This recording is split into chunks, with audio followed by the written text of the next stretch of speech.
Boys, UFC 301 just finished up, and I think we can all agree that we should never go back to Brazil for another pay-per-view event. Honestly, I don't even want to go back there, period. Give them a few years off.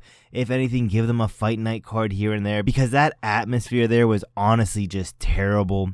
I don't want to go into a whole rant about this, but terrible atmosphere. It's always terrible fan-wise when the UFC goes to Brazil, but with that being said, we have literally every single fighter who won this fight. The only loser we have on this card is Steve Erceg, and that's because that shit was razor close. Honestly, I don't even know if Pantoja actually won that, but a crazy good performance coming from Steve Erceg. But with that being said, this is just a main card. We also have the prelims, so let's quickly run through the prelims as fast as possible, because I know you guys aren't really that interested compared to the main card. Starting off, Alessandro Costa got the TKO win early round 2. It started off kind of slow. Kevin Borralho was a little bit timid. He has a crazy good chin, I'm not gonna lie, but started off a little bit slow. Costa had some crazy strong and fast combos. He was looking to counter a lot of the time and just find that perfect one-shot KO. He had some nasty leg kicks. But with all that being said, I think his next opponent should be Sumudurti. Makes sense ranking-wise. Sumudurti coming off a 2-fight losing streak, so giving him someone a little bit lower in the rankings like Costa, I think this is a good next up fight for Costa. Ismael Bonfim got the obvious win over Vince Pichel. I'm not gonna lie, Pichel looked really good in this fight. He had a stupidly strong chin. He ate clean body shots all throughout the fight, but he threw some really nice low kicks. But for 41 years old, he looked really good, especially against someone like Ismael Bonfim. It took Bonfim a little bit to get started in this fight. He was overly aggressive, not gonna lie, trying to get that KO, but got a little bit more patient, was landing some clean KO blows that somehow Pichel just ate. In the second round, he rocked him in the body, then in the head. Second round, Bonfim just pretty much dominated that round. With that being said, I think we need to do a little bit bump up in competition, a little bit bump up in rankings for Ismael Bonfim. Rafa Garcia, I think that's the next logical matchup for him. Garcia a little bit higher in the rankings than Ismael, currently on a 2-fight win streak, so a good matchup for both of these fighters. Moving down quickly, Dione Barbosa got, honestly, I don't think she won this fight. I think Ernesto won this fight. I think Ernesto won round 2 and 3. I think this was one of the bigger robberies on the card that no one's really talking about. That being said, who really cares? Let's match her up with Borgain Walker. Women's MMA, who really cares at the end of the day? Moving on, Mauricio Ruffy got it done over Jamie Mullarkey. I think we all knew this was happening. Mullarkey was looking very chinny in his last few fights. Same thing happened here, unfortunately. This was a pretty flawless victory for Ruffy. He started off with this weird leg kick, slide tackle type of thing. It was interesting. He was very patient in round number 1, looking for the shot to put down Mullarkey. He was snapping Mullarkey's head back with these strong jabs. Just pretty much an overall, just a great performance from Ruffy. Again, a flawless victory. With that being said, he needs to bump up in competition, in ranking. Someone a little bit higher than Jamie Mullarkey currently right now is Claudio Paluez. Give me this matchup next. I think Ruffy would do disgusting things to this guy. Not the biggest fan of Claudio's fight style, so give me this one next. I see Ruffy KOing this guy, and I could see the UFC wanting to build this guy's highlight reel. So give me Ruffy versus Claudio next. Moving on, Joaquim Silva versus Drakkar Klose. Drakkar Klose got the win. There were times where Drakkar Klose could have closed out the show and got a TKO win. Silva was waiting a lot in this fight, waiting for that perfect punch. He did eventually drop Klose in round 3, and it was really close to being over. But Klose was very patient. He was the faster, more aggressive fighter in round 1. Pretty much held him against the cage in round 2. And then in round 3 was probably one of the lowest IQ moments I've seen in a UFC fight. Klose was stuck in a standing guillotine from Silva, so Klose decided to slam Silva on his face, giving Silva a full mount guillotine. With that being said, he did eventually win on the scorecards. Let's get him closer to the rankings and eventually get him into the rankings. We're going to give him a decently big bump up in competition, and that's going to be Thiago Moises. Again, a bump up in competition. This man isn't getting any younger. We need to see him get up there in the rankings, so this is a perfect test to do so. If he can beat Moises, then you can look at something like maybe closer to a top 10 opponent. But yeah, let's get this man closer to the rankings. With that being said, moving on, Orolbai versus Elvis Brenner. This was a very hard fight to watch, especially in the third. Orolbai just had some terrible fight IQ finishing the fight. He pretty much dominated round 1, fast paced. He rocked Brenner bad several times throughout the fight. Round 2, he just never gave Brenner a chance to breathe really. And like I said, there were several points where he finished this fight on the feet, but for some reason he kept going for takedowns, and it was a very hard fight to watch, especially because, like I said, he could probably have finished this in round 1 if he just wasn't so autistic. But with that being said, let's give Orolbai a fresh opponent, someone a little bit higher in the rankings, nothing too dramatic. That's going to be Francisco Prado, coming off a unanimous decision loss not too long ago versus Zellenberger. So I think this is a good matchup to make. He's 2-2 in his last 4 fights, so he doesn't have that much leverage, and he can't really turn down any opponents. So yeah, good matchup in general. I don't know, it was just, this fight was really hard to watch, I'm not gonna lie. Let's move on though. Lucindo got the win over Carolina. Lucindo threw some hard hooks that almost got Carolina out of there, but pretty much dominated round 1, round 2, and 3. An easy 30-27 scorecard. Let's give her someone a little bit higher up the ranking. Lupi Godinez. I think that's a good matchup next up. Both of them fresh opponents for each other. Last on the list, Joanderson Brito got the win over Jack Shore. It was pretty disgusting. Brito was landing some nasty leg kicks on Jack Shore that cut him up bad. It literally looked like there was a bullet hole in that man's leg. I don't know what the hell the doctors are doing in there, literally shoving their whole thumb in Jack Shore's leg. It was disgusting. With that being said, he called out Dan Ige. I want to see that fight. Run that fight next. Dan Ige, Joanderson Brito. Have that in like a co-main event on a fight night. Have that in the main event of a prelims on a pay-per-view. I don't care. That's a good matchup. I love it when fighters call out their opponents next. And you know, Joanderson called out Dan Ige. I want to see that fight next.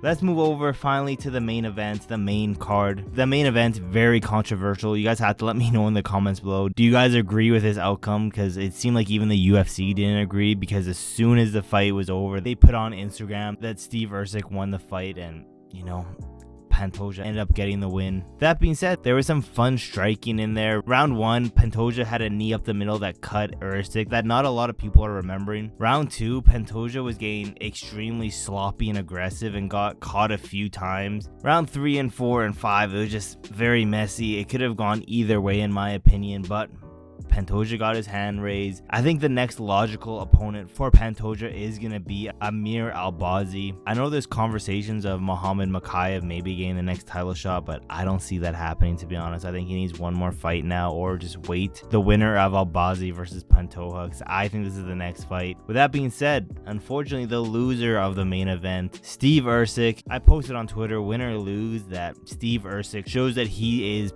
that guy, and a lot of people were counting him out, but Steve Erceg did show he is that guy. We're definitely going to see this guy fight for the belt again. There's no doubt in my mind. But with that being said, he was ranked number 10. He's probably, I don't know if they're going to like bump him up into a higher rank from losing a championship belt. I could see that, but at the end of the day, even if he doesn't, he'll probably stay around ranked 10 in the flyweight division. And someone who is a little bit higher than him in the flyweight division, who is also coming off a loss, Matus Nicolau. Now, I matched up Nicolau to someone else previously in my other matchmaking video, but I think this makes more sense. Steve Erceg coming off a 5-round fight versus Pantoja, and Matus Nicolau coming off that KO loss against Alex Perez. Both guys are going to need some time to recover, but this is a great bounce back fight for Steve Erceg, and I would not be mad if this was the next one to be made. But moving on, Jose Aldo. I told you guys this man was going to get it done.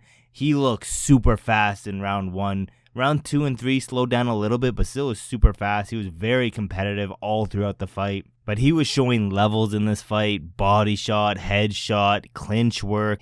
Aldo looked good. We're going to do Operation Get Jose Aldo the belt back. But for right now, I saw some people saying give Jose Aldo someone like Dominic Cruz. Give him someone like Corey Sanhagen. And for the Dominic Cruz one, that doesn't really help Jose Aldo get to the belt any faster. And for the Corey Sanhagen fight, I just think that's way too dangerous of a matchup for Jose Aldo right now. But a good in-between person right now, I don't really want to see that many rematches. Jose Aldo did fight and win against a lot of people in the bantamweight division, like Chito Vera, Rob Font. I don't really want to see that many rematches. A fresh matchup, a fight that was supposed to happen years ago. Make this matchup next. One of these guys retire after this. Hopefully it's the latter and not Jose Aldo. But I think the next logical matchup is going to be Jose Aldo taking on Henry Cejudo. They were supposed to fight, like I said, years ago. Fight fell through. I think Jose Aldo got injured. And then Dominic Cruz had to step up. But we're supposed to get this fight originally.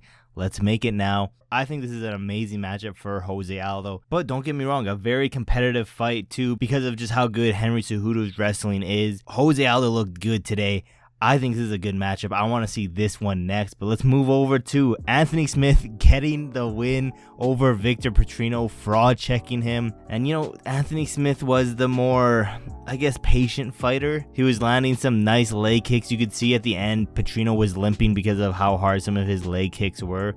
But realistically, Anthony Smith was getting outlanded for that first 3 minutes before he caught that guillotine. Petrino just had zero respect for Anthony Smith. And you know, this is going to sound insane, but if number 10 ranked Steve Erceg can get a title shot, I believe Anthony Smith can get a title shot. Give him Alex Pereira next. Finally, he can get his title shot, get knocked out, and retire from the sport. You know, I could realistically see them do something like bump up Anthony Smith to number 7 in the world because he beat Victor Petrino, who I don't even think was ranked at the time, but I could see that happening. And right now, light heavyweight is just a mess. I don't really want to see that many rematch. It seems like Ankalaev is being very hard to deal with.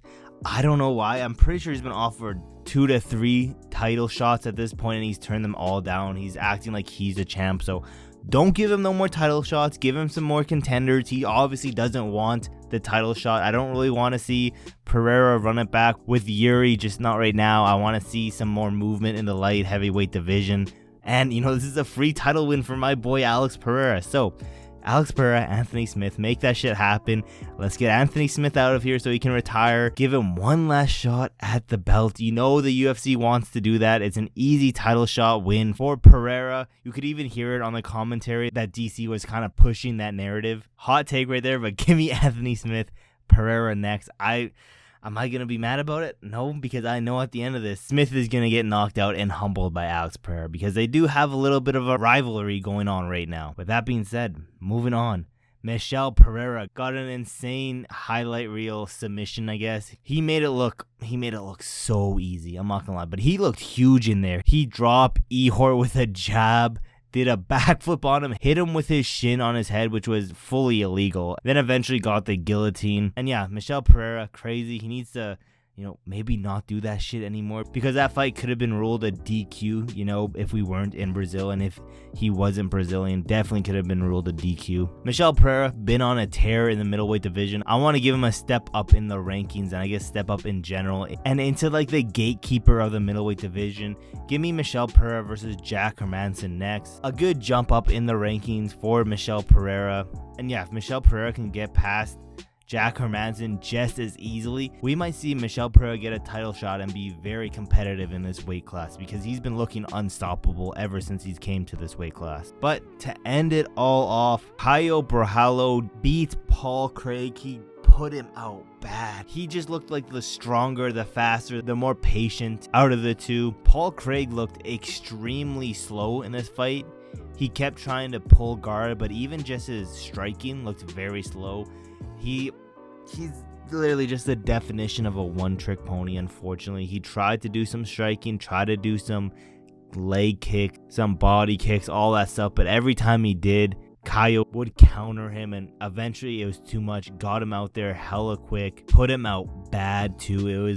It was I think the only flatline KO on this card. Like I said, I like it when the fighters call out their next opponent. This is a very, very big jump up in competition, but this man doesn't have a fight scheduled. Everyone else in the top of the division is already scheduled to fight. So there's really not that much other contenders for him to fight. So give me Jared Cannonier next. This could even be like a main event of a fight night card too. But yeah, that would be an insane fight. Definitely a fight where I think someone is gonna get put to sleep again. Someone's getting KO'd. And yeah, all around UFC 301, it wasn't that bad of a pay-per-view. I'm just sick of going to Brazil, honestly. The Brazil crowd is just honestly one of the worst crowds in UFC. But yeah, let me know in the comments below, what do you guys think of UFC 301? Did you enjoy the fights? Because I think they were pretty good. A lot of very entertaining fights, especially on that main card. And yeah, let me know what you think about this matchmaking. Out of all these, I am most excited for probably Jose Aldo taking on Henry Cejudo. And even if they do make that Anthony Smith fight, I would be very happy with that. That would be a pretty exciting fight, even though